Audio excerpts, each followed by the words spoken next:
Welcome to Mesa Morning Live, January 2021. We got it. We made it through 2020. It feels better already. I know it's no cause for optimism yet, but 2020's in the background, so we feel better. It is a pleasure to be back with all my friends and colleagues at Mesa Morning Live. My name is Mark Cordes. I am the host, and I have been the host of this since we kicked this thing off. And Sally Harrison's my co-host. Yep. Sally, when did we start Mesa Morning Live? About 9 years ago. 9 years ago. I've been doing nothing with my life for 9 years other than hanging out with you guys, and no better place to be. It's great to be here. We're glad that we're able to get together virtually. We can't wait until things calm down a little bit and we can get back face to face and hugs and handshakes and all that kind of good stuff. But in the meantime, we're doing it virtually thanks to Channel 11 and all the great stuff that they're doing. So we appreciate the whole team here. We can't wait to get back in person at Crescent Crown Distributing because it's such a great venue. But you got to do what you got to do. And things have taught us that over the last year, and that's you got to be flexible. You got to. I don't ever want to hear the word pivot again, but you've got to know how to pivot your business, and that's what we've done. So anyway, this month's episode is brought to us by our friends at Dexcom Continuous Glucose Monitoring.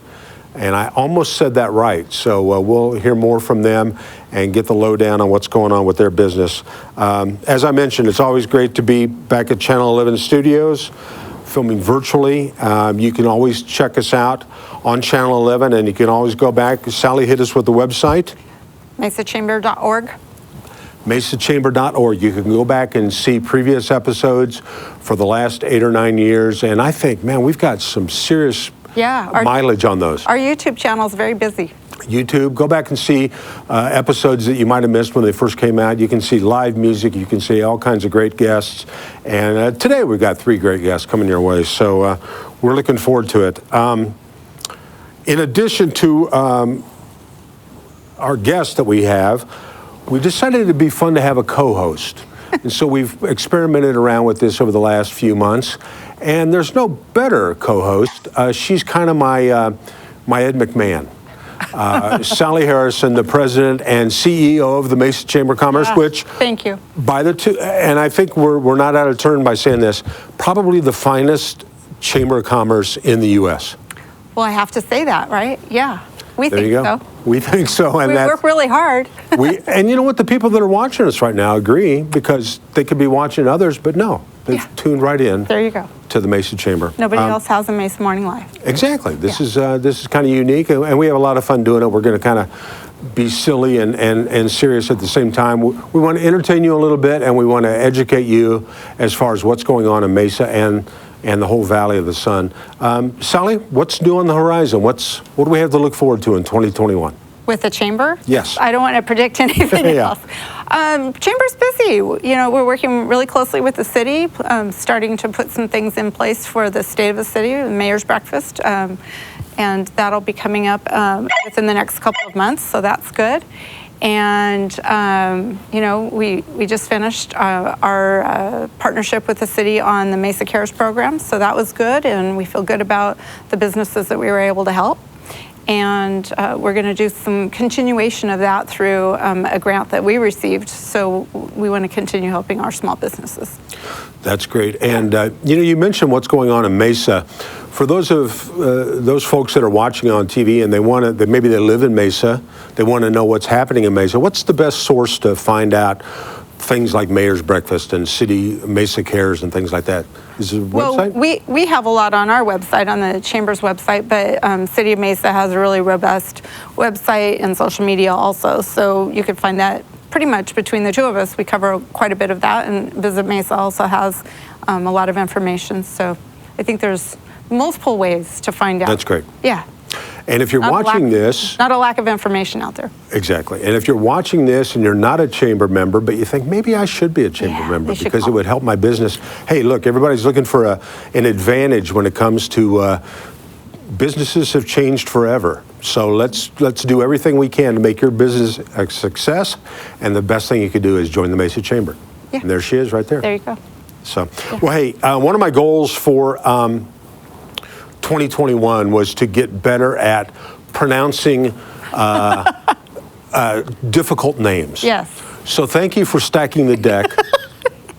This episode of we have guest Kasselmann will be our first guest, and then they're gonna progressively get more challenging from that point on. Yeah. So starting off easy. I'm going to start off easy. We're going to do baby steps. I mentioned this before. Let me intro our first guest. Dexcom Inc. empowers people to take control of diabetes through innovative continuous glucose monitoring, that's CGM systems. With a significant presence here in Mesa that we'll be talking about with our guest, Dexcom has emerged as a leader of diabetes care technology. By listening to the needs of users, caregivers, and providers, Dexcom simplifies and improves diabetes management around the world. Let's now introduce the Mesa Site General Manager, Mr. Jim Kasselmann. Jim, Yay. Welcome to Mesa Morning Live. Thank you very much, Mark. Glad to be back. I was on the program about 3 years ago, if I remember right. Now, in the last 3 years, when you would go places and hang out with important people, would they always say, wow, what was it like being on Mesa Morning Live? Is that usually an icebreaker for you? Not usually, but occasionally someone would say, didn't I see you on TV one morning? See, well, there you go. That's awesome. Well, welcome back. Good to have you back. I'm sure a lot of things have changed over the last 3 years with Dexcom. Tell us a little bit about where you've been and, more importantly, where we are now and where we're going 2021. Sure. Yeah, time has really flown by because almost 3 years ago was when we started our commercial production operations to manufacture our continuous glucose monitoring devices. But we were present in Mesa the year before that. So really, we're coming up on our 4th year anniversary. But it took a year to get the plant finished up and get the equipment moved in, validated, go through our regulatory, audits to where we had the clearance to manufacture and distribute our continuous glucose monitoring systems. And in the 3 years that we've been operating, soon to be 3 years, the site has grown tremendously. We began 4 years ago with about 40 employees that transferred from San Diego to come out here to the wonderful city of Mesa, looking for affordable housing and a less congested lifestyle. And the site just exploded from there. We are at 1,000 employees. And we have expanded our manufacturing operations 2 times over since we began. And we have additional work that is underway at this point in time. And there'll be more work later in the year to expand our capabilities before we really build out the Dobson Road facility to its fullest capability in 2022. So it's been a journey of growth the entire step of the way, starting 4 years ago almost. Wow, that's great. 1,000 employees now to date. That's phenomenal. Well, what is that? How does that translate into dollars of economic development for Mesa? Any idea off the top of your head? Well, for Sally, she gets to charge us more money to be part of the chamber. I know that. That's genius. Good move, Sally. Keep growing. When will we hit 2,000 employees? I don't know if we'll hit 2,000 within the Dobson facility. We are expanding out in the Gateway area where we're setting up a regional distribution center. And, a lot of the advantages that brought Dexcom manufacturing to the Mesa area also translated into putting Dexcom's first regional distribution center out here in Mesa as well. And that is a huge facility out there, 480,000 square feet, if I'm keeping my numbers straight. And it has access to the highway systems and, it's close enough to the plant. We're going to have truck traffic going back and forth between the Dobson facility and that regional distribution center so that we can further distribute our continuous glucose monitoring devices across the nation. That's great. You mentioned relocating to Mesa. Where was Dexcom prior to Mesa? Yeah, Dexcom was founded in San Diego, and that's where the headquarters still resides. We do have a manufacturing capability there, and that's where our corporate capabilities are, our research and development, procurement, all of those corporate functions are still in the city of San Diego.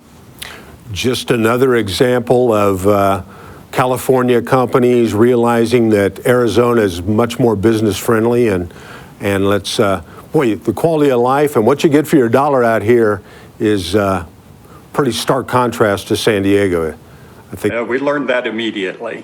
Yeah, a little less regulation than in California. Yes, it's operating within the state of Arizona and specifically within the city of Mesa has just been a wonderful experience. Every interaction that we've had with Bill or with the mayor, the rest of the city staff has absolutely been first class. It's been it made coming to Mesa, an enjoyable process, and it's made the day-to-day operations enjoyable. We don't run into the bureaucracy that you can run into, in other parts of the country. That's great, and boy, that Gateway Airport area is just it's like a city on its own. It's just booming out there. We're going to hear, I'm sure, more of that from our final guest, but that's great. Well.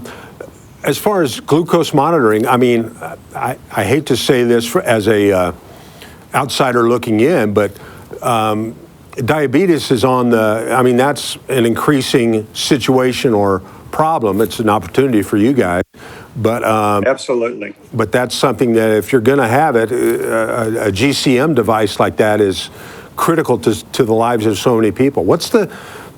How does diabetes look nationwide?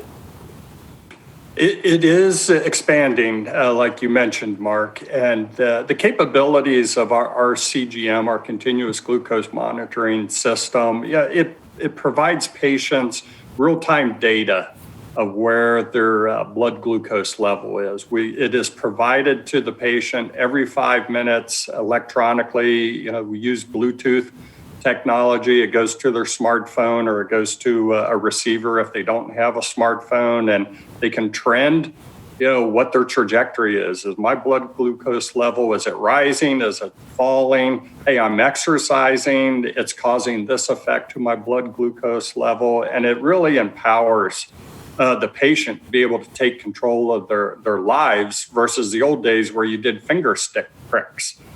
And you checked what your blood glucose reading was at that moment. And you always had a huge gap between what that moment was and what your prior moment was, which may have been 6 hours prior. And this just puts the information right in the hands of the patient. And they can share that data as well. If it's a child that has diabetes, that continuous glucose monitoring system of ours will send that data to parents. So a child goes off to school, parent knows exactly what's happening with them. They go over to a friend's house, the parents know exactly what's happening with their child's blood glucose levels.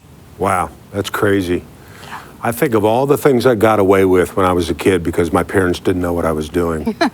Amen. And now look, well, that's phenomenal. So Siri could actually tell you, hey, your glucose just spiked back off a little bit.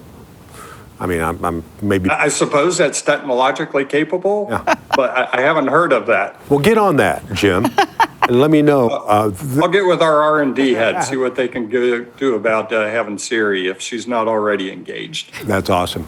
Well, maybe you could give us a quick over. And by the way, I just thought of something. I'm just spitballing ideas here. I know that for many, the face of, it sounds weird to say, but the face of diabetes for years was Wilford Brimley. He was the guy that you always, he's the guy that was talking to you about it on TV. And I know he's passed.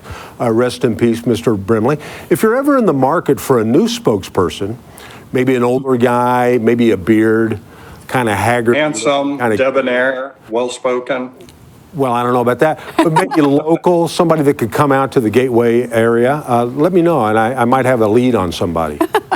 We'll keep you in mind there, Mark. All right, Jim. Hey, tell us real quick, maybe as a summary, tell us about where you see Dexcom moving in the future. And once again, we're always trying to appeal to the people that are watching this on TV and wondering if they should do their business in Mesa. Maybe you could tie that in with what you found it's like to do business. You touched on this earlier, but how great it is to do business in the city of Mesa, Arizona. Sure, my pleasure. We're looking to launch our next generation product, in part, and this is in the public realm, in 2021, and really get moving in 2022. And that's going to be, some real advancements for the patients because of the feedback that they provide us on what they would like to see. So we call that product our G7. And we're currently manufacturing G6 here in Mesa and also in San Diego. So G7 is coming, and we expect a very rapid adoption and transference of patients over from G6 to G7. And that's also really going to, we're looking for that to be our platform to really get into the type 2 diabetic market, which is a really huge patient population that's out there across the world. And so that's where we're really going to be on the precipice of taking another step change in growth. And we'll be making G7, out here in Mesa. And talking about what it's like to operate within the city of Mesa, not only am I, a business person within the city, heading up that site, but I'm also on Bill Jabjiniak's Economic Development Advisory Board. I serve as the chair, and I've seen the economic growth that has taken place within the city over the 4 years that I've been here and the 3 years that I've been on the board. And it's really phenomenal. And you mentioned the Gateway area. And, I think back to probably one of my first Economic Development Advisory Board meetings. And, I'm trying to get oriented to the city of Mesa. And I just remember Bill would say, well, there's this, swath of land out here by Gateway. There's this and there's that. And, I kind of walked away from that like, okay, there's a bunch of ranch land out there that hasn't been developed. And what has happened in Southeast and Eastern Mesa over the last 3 years has truly been transformational. And that links directly back to the attractiveness of what the city offers in the way of enabling companies to come here, find a workforce that they can staff their offices with, their manufacturing lines with. And that's why Mesa is growing like it has been, because they have a really solid plan in place. They looked at the strategy and they're executing against the strategy, and the proof is in the pudding of what has actually taken place in the city of Mesa. That's great. Well, Sally, what would you like to share? I was just going to jump in because I also serve on that board, and Jim's done a great job. As a board member and now as our chair leading that group. It's fun board to serve on with him, and it is fun to see everything that's growing and everything that Mesa has. It's a pretty exciting time. Yeah, aerial views of the East Valley. If it would be hilarious to look at the progression and how quickly things change. My son bought a house out in Santan, and every time I go out there, it's like, wait, how did a Quick Trip just pop up on that corner last week? But that's what's going on, and it's all because we got a great business climate, and as far as climate, we got the best weather on the planet 9 months a year, and with the money you save by not having to live in San Diego prices, buy a house in Flagstaff. You could really probably have 2 homes here and have the best of both worlds cheaper than you can in San Diego. But anyway, great to have you here, Jim. Thank you so much. Please come back before 3 more years go by.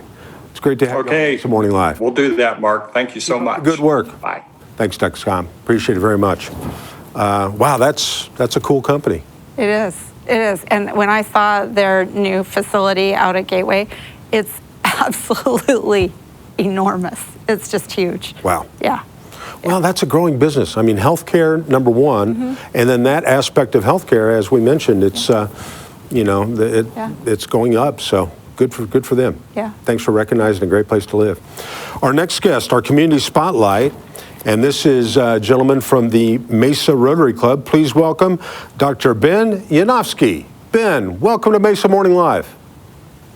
Mark, thanks for having us. And I'm the president of the Mesa Club this year, and we're honored to be a part of your program. Well, that's great. And I know everybody's heard of the Rotary Clubs. That's just kind of something you've heard all your life. But a lot of people don't know what you do. Tell us about what is Rotary's mission statement, and specifically, what are you doing here in Mesa? Well, we've been doing this here in Mesa for about 100 years. It will be 100 years next month. Wow. And Rotary is an international service organization. Here in Mesa, Rotary does service. We're blessed to work on projects that increase peace throughout the world and locally. We work on projects such as protecting the lives of women and children, promoting education, enhancing literacy. We've participated in clean water systems, developing clean water systems that are sustainable throughout the world, as well as right here in the state of Arizona. So, in a nutshell, that's what we're doing. Well, I know that you are representing our community spotlight, and by the way, that's brought to us every month by Gateway Bank. Gateway Bank is a big giver when it comes to community services, and by the way, Gateway Bank would like to be your bank. If you're a business or an individual, go in and check out the good folks there. I know in my notes it says Rotary has 1.2 million people nationwide. What a phenomenal, I'm guessing most of those aren't in Mesa. How many people are involved in the Mesa, Arizona Rotary Club? So our Mesa, Arizona Club has about 70 members. Over the years, we've been blessed to have a number of the leaders from this community, as we do right now. Our club is made up of community leaders, business people, educators, and problem solvers, people that want to do good right here. You mentioned 1.2 million Rotarians in the country. 1.2 million Rotarians throughout the world, serving in 200 countries in pretty close to 35,000 different Rotary clubs. Wow. So when you're not the president of the Mesa Rotary Club, what's your, tell us about yourself. What do you do? And I was told it has something to do with eyes.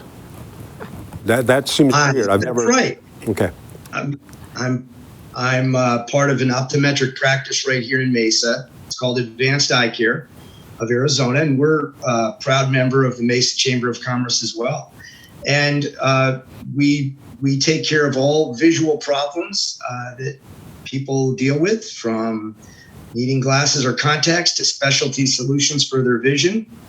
And if it involves diabetes or diabetic eye care, we're very much involved in that as well. So your previous guest, Jim Kasselmann, elaborated on diabetes, and it's quite impressive what they've done in this community. I'm impressed with many of the healthcare providers that we're surrounded with here. And we have a number of those providers that are members of our club as well. That's great. Well, you know, I've always noticed that people that give of their time and their talents are a lot of times the busiest people you know. You know, if you want something done, put somebody that's busy in charge of it, and that's the Rotary Club. I'm sure you've got a lot of people that are very successful in their real world, and they give back a lot to the communities. I don't feel bad at all putting glasses on to read some of my notes because I'm hoping maybe you'll reach out, and I have no idea what's going on. Up until about 10 years ago, I could read in the fine print on anything, and now I stumble in and out of, I have no idea where I've been now because I can't see. So maybe we should talk off camera about that. We mentioned that your club is trying to help fight diseases. Maybe you could expand on that a little bit. Absolutely. So Rotary throughout the world has focused for the last 20 years on eradicating polio. Eradicating polio is a big deal, though it's been pretty much eliminated in the United States. Polio still plagues 2 countries in the world, Afghanistan and Pakistan. And in conjunction with the Bill and Melinda Gates Foundation, our club this year has raised just under $26,000 that we'll be sending to fight that fight over in Pakistan and Afghanistan. With the help of the Bill and Melinda Gates Foundation and Rotary, we've really put a powerful punch behind the fight for this disease. Somewhere close to 99.7% of polio has been eliminated within this world. And there's only one other disease that's been wiped out, and that's smallpox. And our hope is to be a part of creating a solution to eliminating the second disease that this world will be proud to have eliminated. And Rotary will play a big part in that. Wow, that's huge. What a great accomplishment that will be. I know that, like all clubs, you want to meet whenever you can to expand the camaraderie and things like that. What has COVID done? How do you meet now, or do you meet now? Well, it comes back to the people, the members of our club. They're great volunteers, and they don't give up easily. So when COVID began to change the way folks could meet, we immediately went to the Zoom format and ramped it up, and we've been stronger and more vibrant than ever, I think. Our members are very flexible and very committed to Rotary. So consequently, we've been meeting virtually every Wednesday, as this club has for 100 years at noon. We spend an hour. We take care of important Rotary business. We have fellowship. And we always have great programs that keep the interest. Our work here in Mesa hasn't really let up in this last year. We've been involved in a number of programs, working with Mesa schools, working on a dictionary project. Has yielded nearly 70,000 dictionaries over the last eight or 9 years for third graders right here in Mesa. And in addition to that, we've worked on a literacy program over at one of the elementary schools. We've introduced 3D printers to another elementary school. And we've even helped with a calming room at the request of Mesa Public Schools for an elementary school. That's just a brief snippet, but those are some of the projects over the last 12 to 14 months that we've been involved with. That's fantastic. Sally, do you have anything you'd like to? It's a great club. When I moved here, I didn't know anyone. So I thought, well, if I'm going to get, involved in the community, I better join a Rotary Club. And I was in a club in Washington State and thought that made sense. So I joined this club, not knowing anyone. Found a sponsor, because you have to have a sponsor, and been part of the club since then.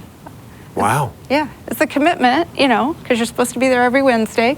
But virtually has certainly made it a little easier for some of us who work to be, on the calls. But I don't know, it's rewarding, I guess, to work with, the members, and everybody is concerned about giving back, not just to the community, but, larger, like he said, international issues. And Ben's been a great president for us. He's also my eye doctor, so. There you go. Yeah. Hey, this wouldn't probably be a Rotary project, but maybe on the side, if you could build a calming room for Sally.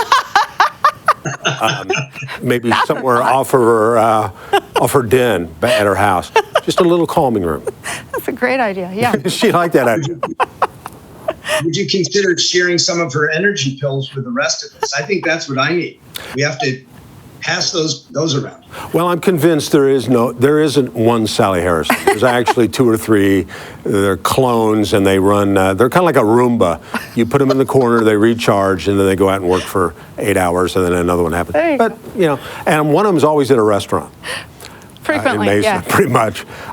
Hey, seriously, congratulations. Thank you for all you do, not only locally, but internationally. If somebody's watching this right now and they think, wow, I'd love to be a part of a great cause like that, how does somebody become a a Rotarian?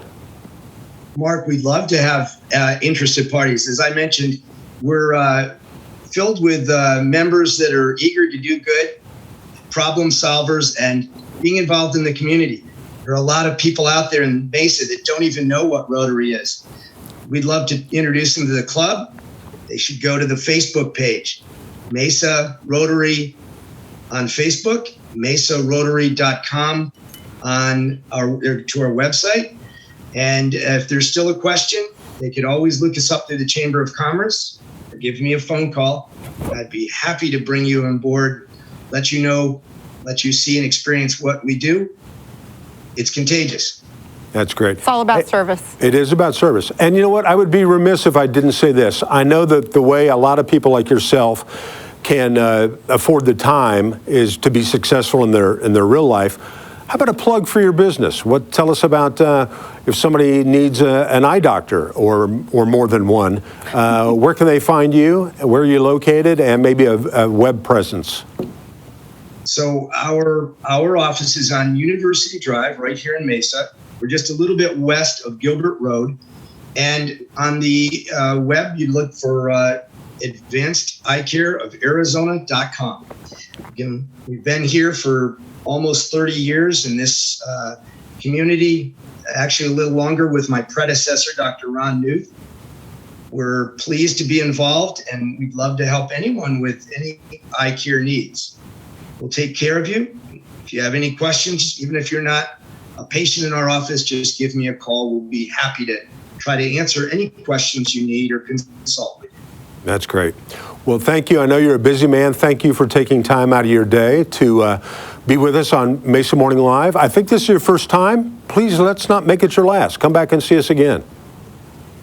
Save a seat for me. I'll be happy to return, Mark. Okay. And if you don't mind, I'd just like to make sure that we recognize Sally. I know you mentioned her involvement with Rotary, but she's also a Paul Harris Fellow within Rotary. There are few members that have that designation, and that's always a sign of substantial amount of service, commitment, and time that she's given to the club. You also mentioned Gateway Bank. James Christensen is a Paul Harris Fellow in this Rotary Club. And you don't get the Paul Harris Fellow with any shortcuts. It's, again, a result of time and commitment to community service. So thank you to both of them. That's great. Well, Sally and James, what a prince of a guy. What a great guy. And he's your sponsor today, and he sponsors this segment every month on Mesa Morning Live. What a great guy. Go do a little business at Gateway Bank. Thanks, Ben. Thanks, Ben. It's great to have you on here. Appreciate all you do to make Mesa a better place to live. Thank you, Mark. It's our pleasure. You bet. Come back and see us. All right, now it's time for our main guest, our special guest, a guy who's no stranger to Mesa Morning Live. How many times do you think he's been on here? Gosh, maybe 3? 2? At 3? least. I don't know. It always seems like more because he's a bigger-than-life personality. He's bigger. Yeah, no, he's just a guy that commands the room.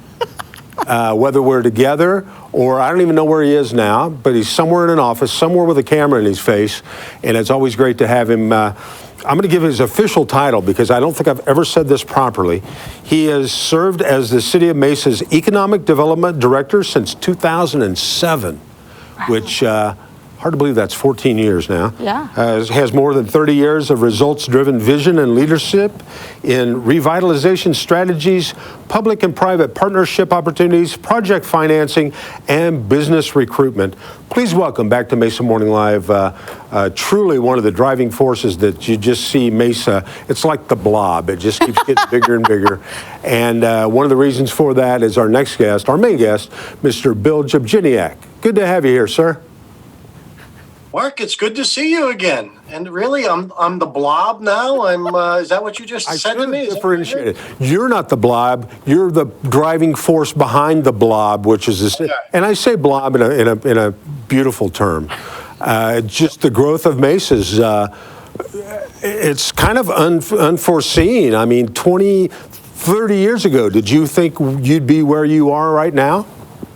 Not at all. Not at all. And I questioned right after I got here in 2007 and we stepped into the recession, and I said to myself, what are we doing here? because there was a substantial cut back in 2008. I cut 40% of the budget back then. And today, to see us come back is stronger than ever and see some of the results of the strategic efforts that we've made. And I think that the future's bright as well. So there's a lot going on. Well, you mentioned arriving in Mesa in 2007. Where did you come from? And how did we get lucky enough to get you here? Oh, there was a recruitment effort that got me here, and I was born and raised in Pennsylvania, but spent about 20 plus years in New England. Quick stop in Richmond, Virginia for just 2 years, and now here in Mesa, Arizona for 13, headed for 14 years. Wow. So give us kind of for those of us that weren't paying attention over the last 14 years, tell us what you've kind of, or maybe somebody new to the Valley, tell me what you've kind of seen happen and how has it happened, why has it happened, and if we have a crystal ball, what can we look forward to in the next 14 years? I think you just drive to all four corners of the universe known as Mesa, and you can see change. You can see positive change. You know, when you talk about Dexcom and a medical device manufacturing, I think that, that's an industry segment that we target. And to see that kind of growth, people have to understand you need to target that kind of growth. And when people think healthcare, they used to think hospital rooms. Now you think more like the medical device folks. You drive around, you look around the Gateway area and see that tremendous growth, and that's going to go on for a while. There's going to be lots of jobs added. There's brand names that makes Mesa proud. But don't forget the redevelopment efforts in the down in the Fiesta area. To see some of the things changing from what they used to be, even in downtown. And how many people told me that, hey, I was born at the hospital in downtown Mesa, which is now Benedictine University. That's a piece of history here. And then to see the growth around Falcon Field and some of our legacy employers like a Boeing that continues to do very well, but we're adding new folks with big logos at the same time. So lots going on, that's for sure.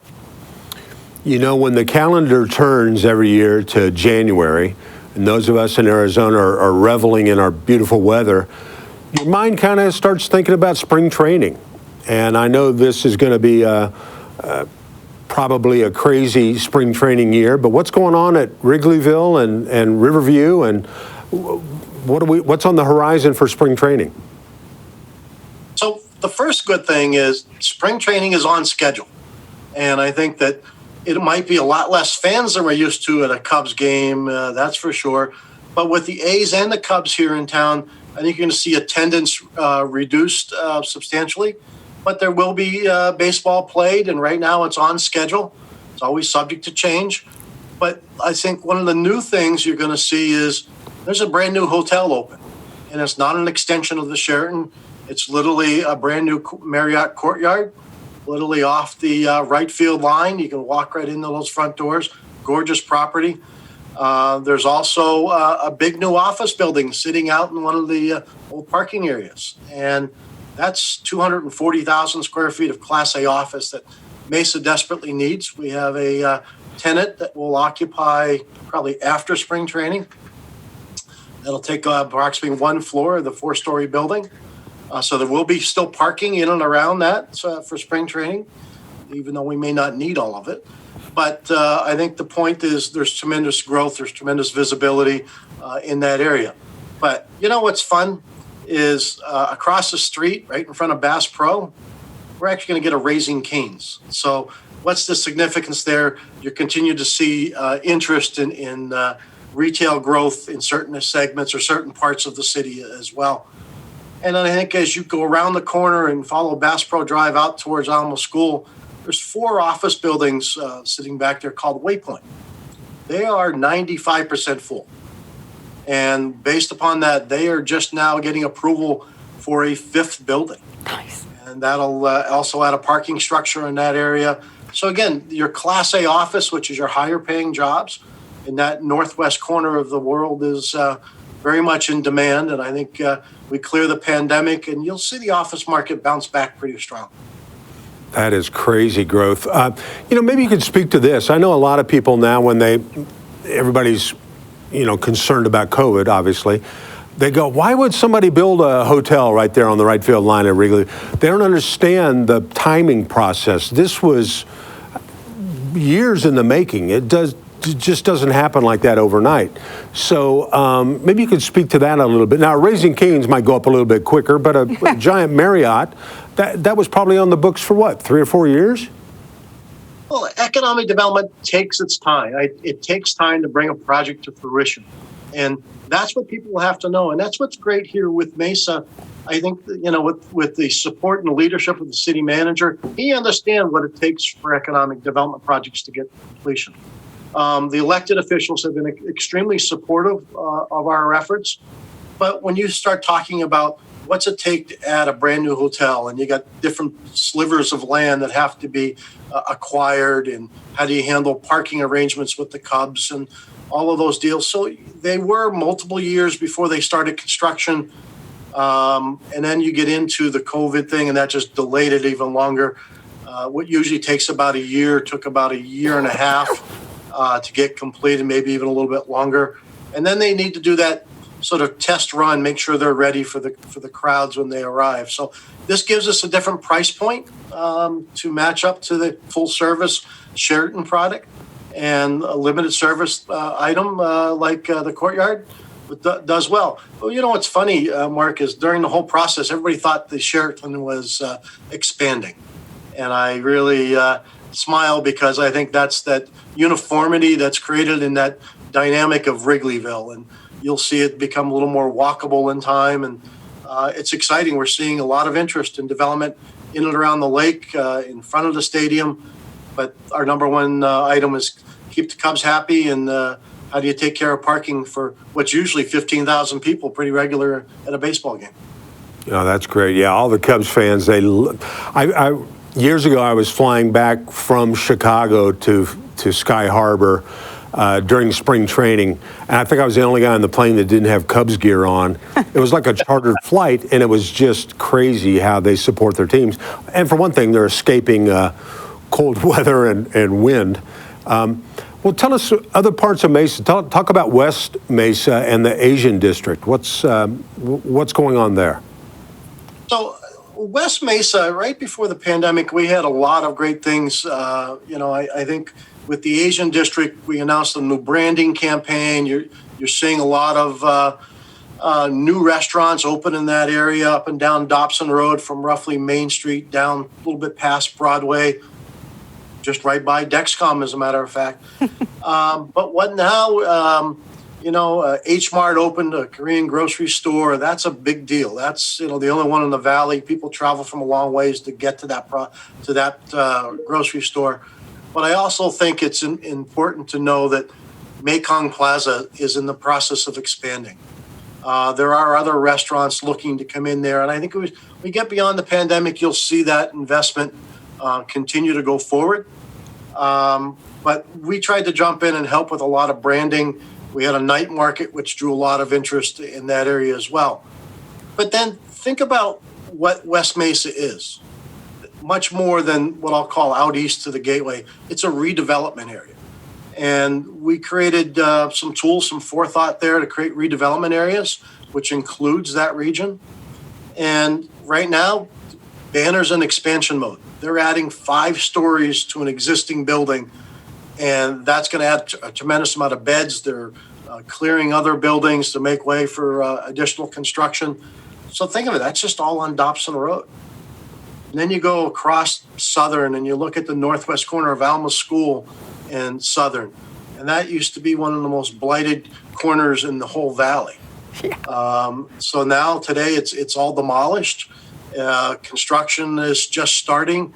There'll be 220 units of residential with additional retail pads. So you take a blighted intersection, really start to energize it again. I think it's going to be a major step forward. And then the one everybody asks us about is what's going on with Fiesta Mall? And what people don't realize is the mall started off with 5 different owners. Each individual box was owned by a different entity. Macy's owned theirs, Dillard's owns theirs. And then the common area was owned by Mesa Ridge. They've all been sold now.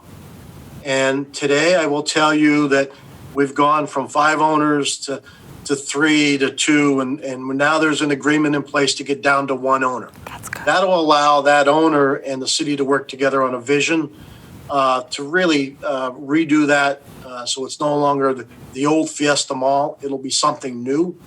I think that's what will happen in 2021 is you'll see that completed, some of that visioning taking place, and then you'll start to see activity after that. So the key for the last few years is getting it on there, one vision, one direction, get everybody going together, if you would. So that's some of the things down in the Fiesta area. What else do you want to know about? Well, let's talk about Northeast Mesa. There's a lot of headlines going on there.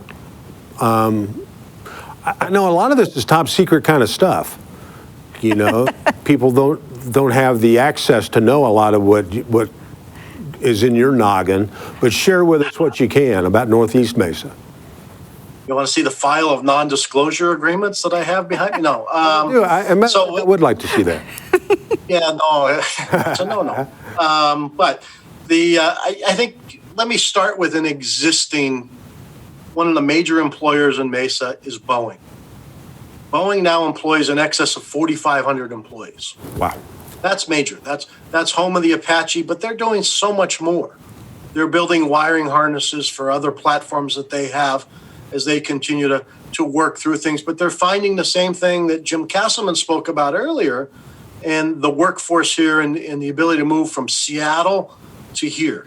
It's a lot more affordable, and you still have reliable workforce with the proper talents. So they are in expansion mode. So they are actually under construction right in the northeast corner of Greenfield and McDowell on their campus. So you're seeing a 155,000 square foot building being added on the Boeing campus. So hopefully that will grow that employee base. But anytime you get an existing business to expand is tremendous. But then what's neat is literally across Higley from the Boeing facility, there's a brand new employer, and everybody knows this brand. Amazon took over a facility. Actually, it was built on spec. That was just about 150,000 square feet. It's rebranded it. It's got their name and logo all over it. Last mile delivery facility. That's literally right there next to Longbow Golf Course. And with all the retail activity along Longbow, there's also a new hotel that's underway, a Home 2 Suites, which is the first new hotel in Northeast Mesa in years. I couldn't tell you how long that's been. But what's fun is that's due to be completed about May, subject to, again, COVID delays. They'll take the summer and get through the getting it open and getting it operating properly and be ready for the fall, which I think is just ideal timing with everything that's going on there.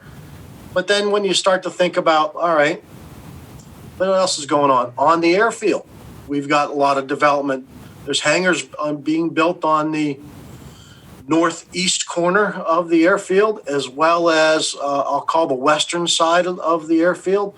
That's getting a lot of attention, a lot of interest. They're doing a great job. Both of those projects are coming along. Again, first new hangar construction in all the time I've been here. So it's great to see that growth. But then, when you think about the opportunities south of the airfield, and, Mitsubishi Chemical built a brand new facility down there. A company called BMO Roof Structures built a new facility down in there as well. And that just is completing. But some of those businesses in and around there have been in expansion mode. We have a new Atlas Motor Vehicles. So it's a new industry segment for Mesa. We've always been big in aviation and aerospace.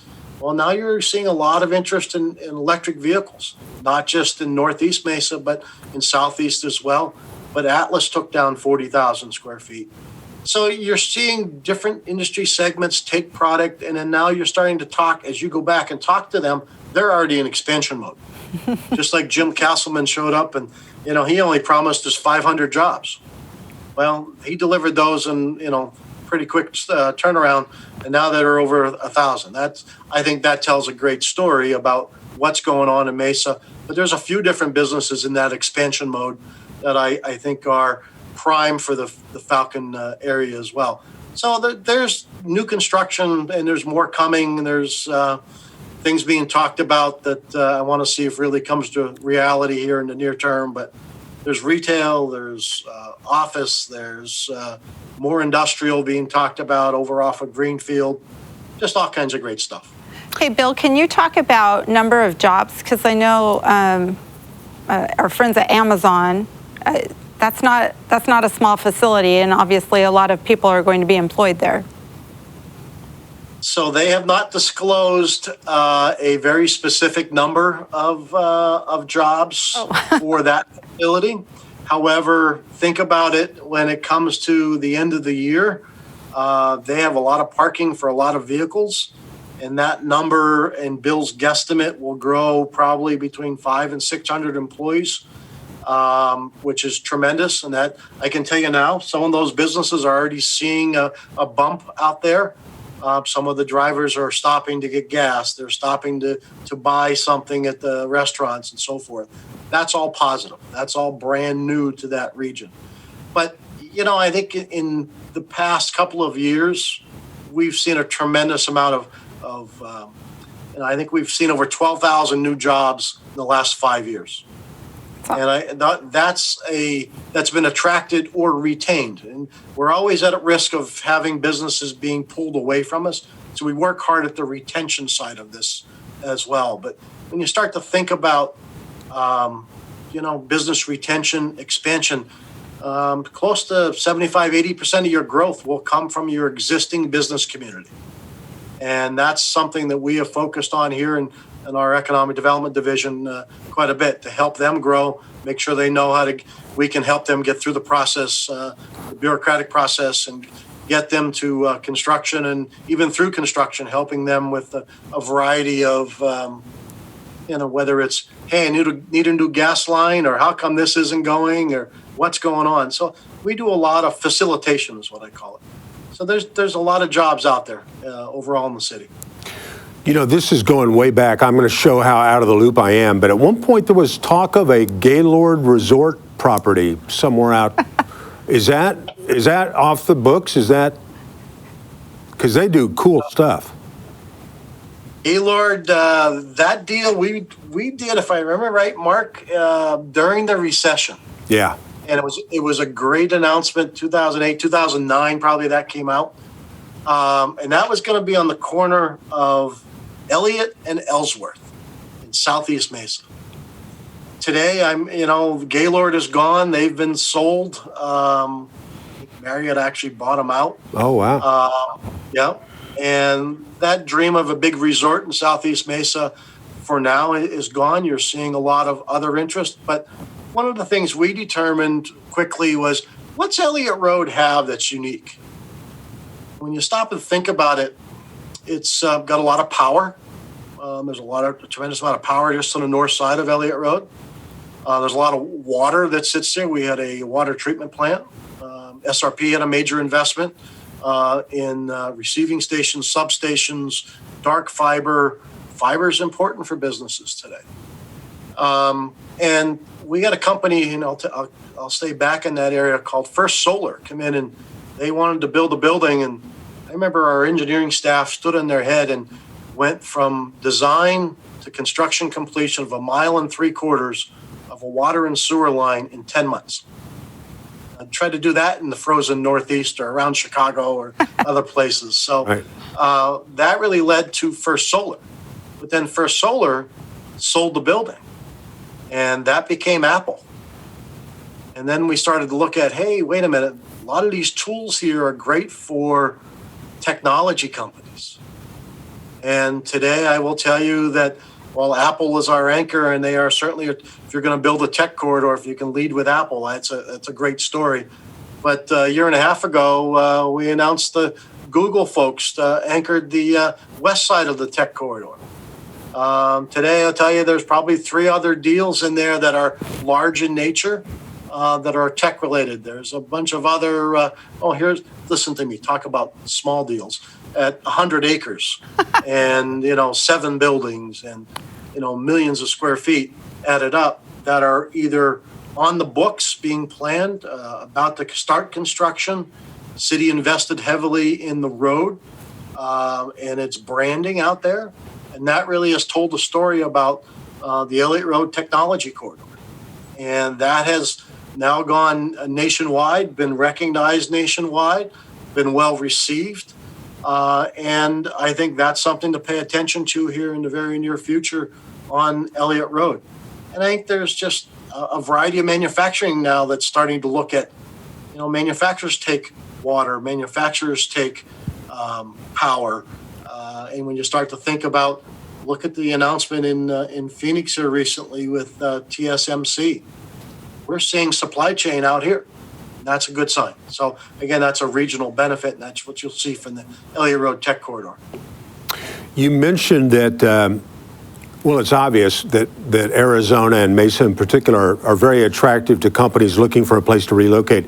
You kind of mentioned, is there any place, retention's huge, is there any place that's been successful in kind of pulling our businesses away? And what do they have to offer that we don't? And some of them, I'm sure you don't mind if they leave, but you've got to be on your feet at all times to hang on to what you got, right? That's why I've got a great staff, and they do a great job of maintaining relationships. And so much of economic development is about relationships, Mark. And I think that it's fun because when we work with Sally at the Chamber, we're out doing business retention visits. We try to do those together.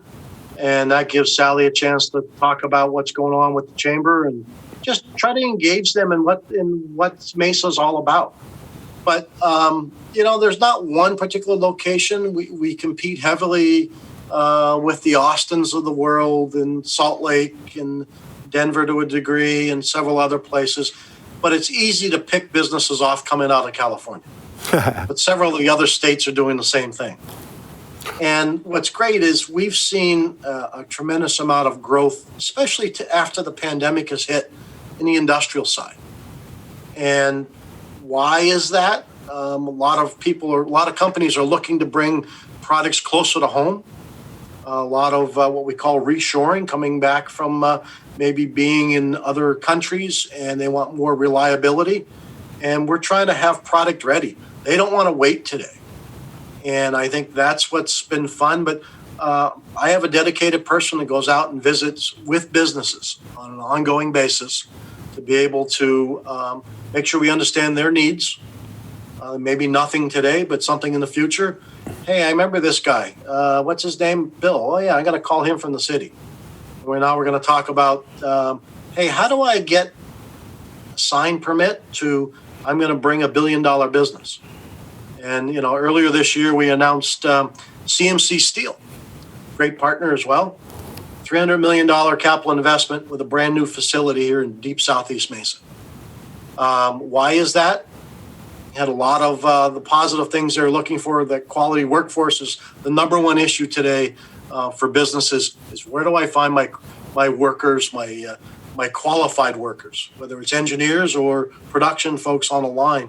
I think that's been the biggest issue that I've come across from a variety of employers in a lot of different sectors.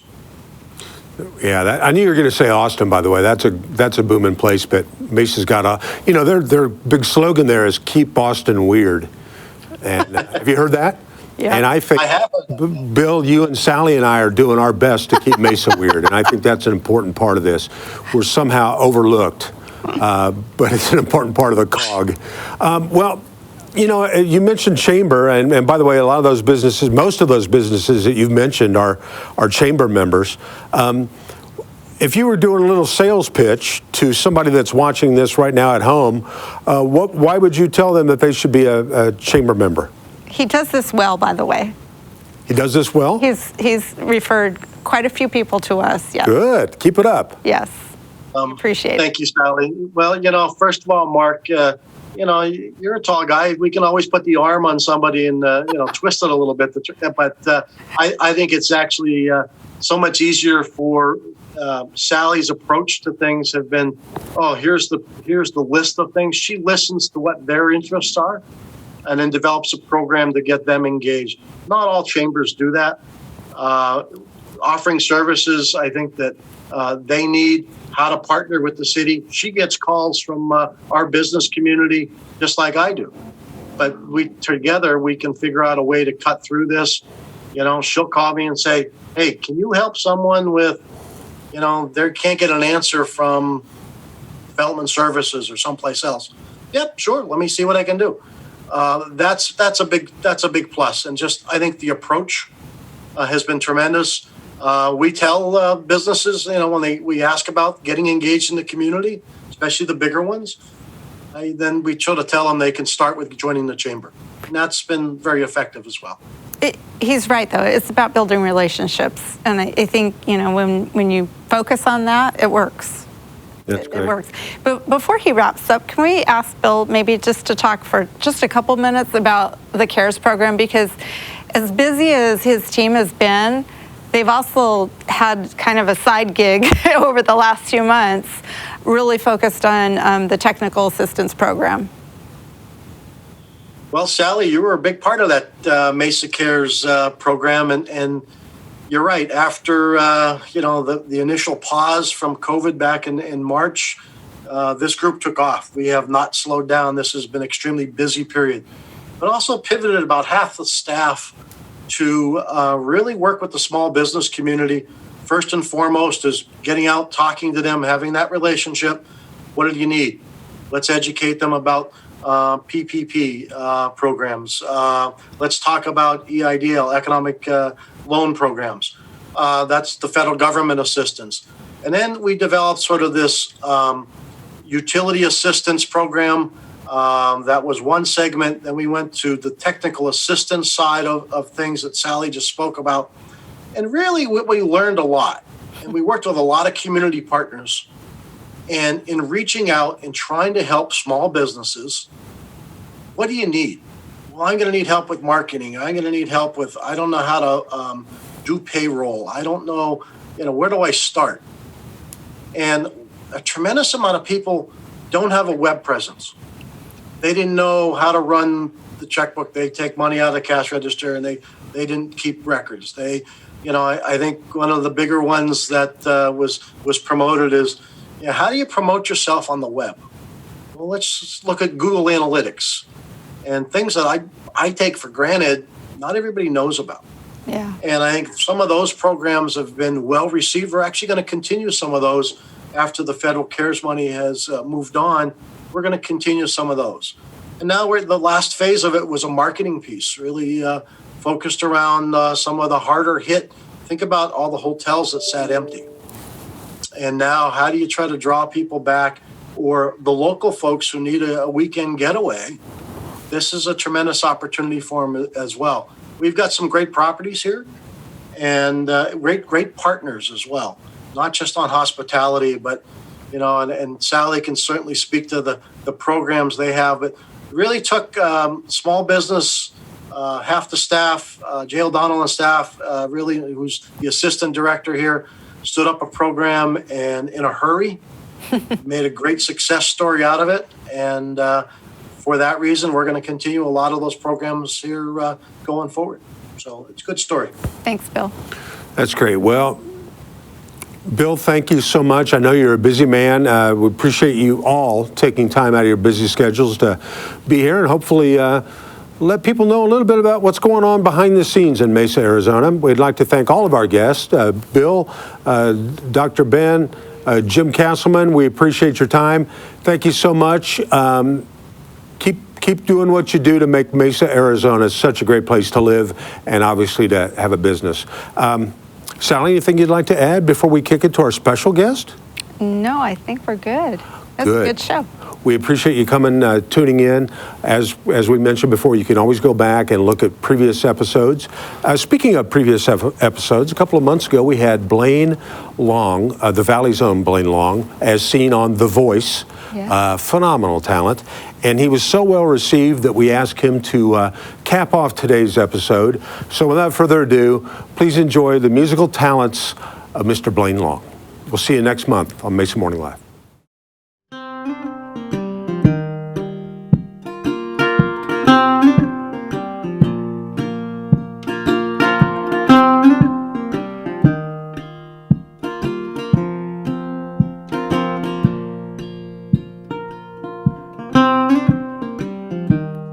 Like the way you walk,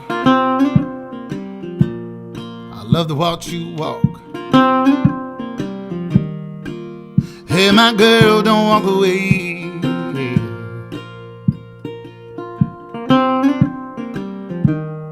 I love to hear you talk.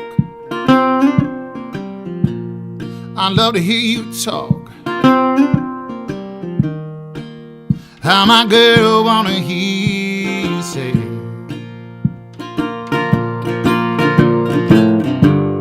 I don't know where you're going, I don't care about where you've been. Baby, I don't know where love goes or when it goes, yeah.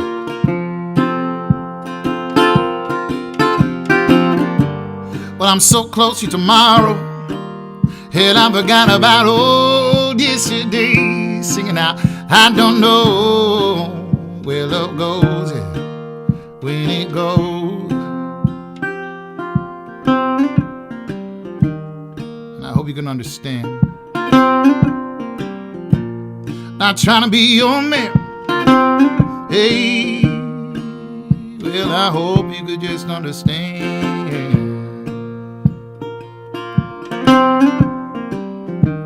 Should have known from the start. Hey, you're gonna break my heart. Hey, I should have known this. I should have known this right from the start.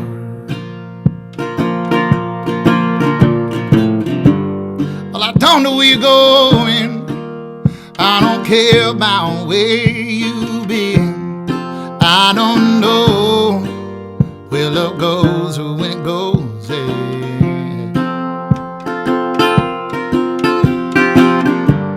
I'm so close to tomorrow. Hell, I forgot about old yesterday. Singing out, I don't know where love goes when it goes. And the king of easy living,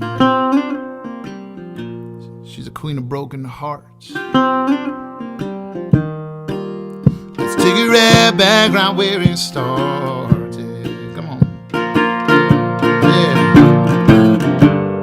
I don't know where you're going.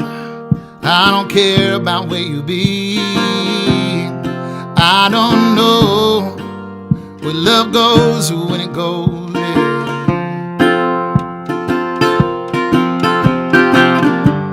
Well, I'm so close to tomorrow. Hell, I forgot about old yesterday.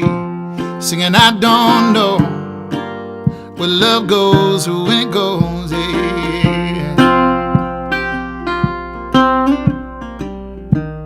I like the way you walk. I love to watch you walk. How now, even if you're just walking away,